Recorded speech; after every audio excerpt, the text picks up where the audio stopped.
Moving on to the rumor of Matthew Knies on the Real Kipper and Bourne show. So if you haven't seen it, it was Kipper saying that he heard that apparently Kent Hughes called into the press conference late after the trade deadline because he was working on a trade with the Toronto Maple Leafs. And the rumor is that Matthew Knies and the Leafs and Montreal were kind of working on a deal. So the rumor was potentially Matthew Knies going to the Montreal Canadiens, which I don't know how much I want to believe that, because for Matthew Knies being the unicorn of a player that he is, and for Montreal and Toronto to be doing a trade like that, the biggest rivalry in hockey, it would have to be an absolute blockbuster, an absolute mega deal. It might even be one of the biggest trades ever, considering what Toronto and Montreal mean as franchises and what, Matthew Knies is as a player and how rare players like him come. Why would Toronto ever trade him to their rival?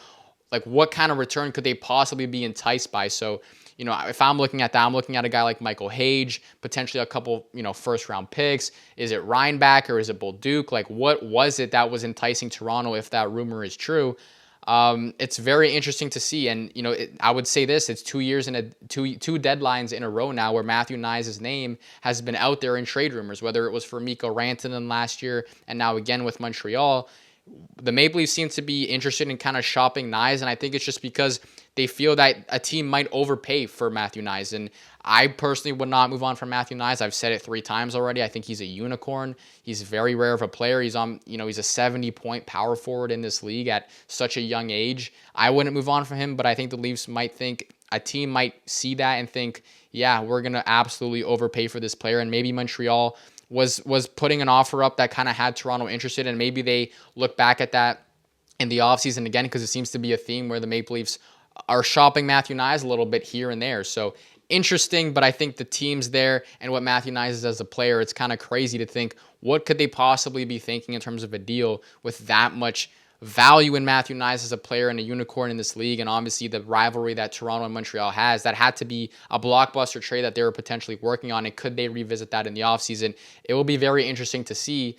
So that's kind of what I would say there. And then finally, moving on to a little bit of free agency, I think that where the Maple Leafs are right now, it's going to be interesting to see how they go about free agency, because Nick Schmaltz looks like he's going to re-sign in Utah. Obviously, you never know there, but if the Leafs can't grab Nick Schmaltz in free agency, it looks like John Tavares is going to have to be the second-line center again, unless they're going some trade route. Obviously, the Robert Thomas idea was there, but it doesn't look like that was really a true rumor. Robert Thomas came out saying the only thing he was hearing was from insiders, so maybe that was a flawed rumor and flawed discussion on the Robert Thomas front.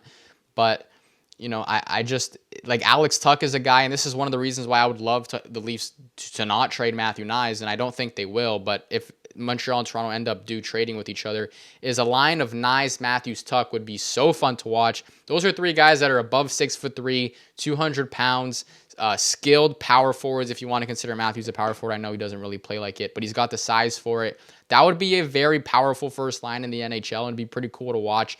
If the Maple Leafs can bring in Alex Tuch in free agency, the question is, what's that number going to be? Is it going to be 10 million? Is it going to be 11 million? Are you going to be willing to do that for Alex Tuch? But if I'm the Maple Leafs, I'm looking at Matthew Knies. I want to create a similar as a player to Matthew Knies. I want 12 Matthew Knies on my roster. Obviously, every Leaf fan would. That's obviously not possible. But if you can bring in a guy like Alex Tuch, that's pretty similar to a guy like Matthew Knies.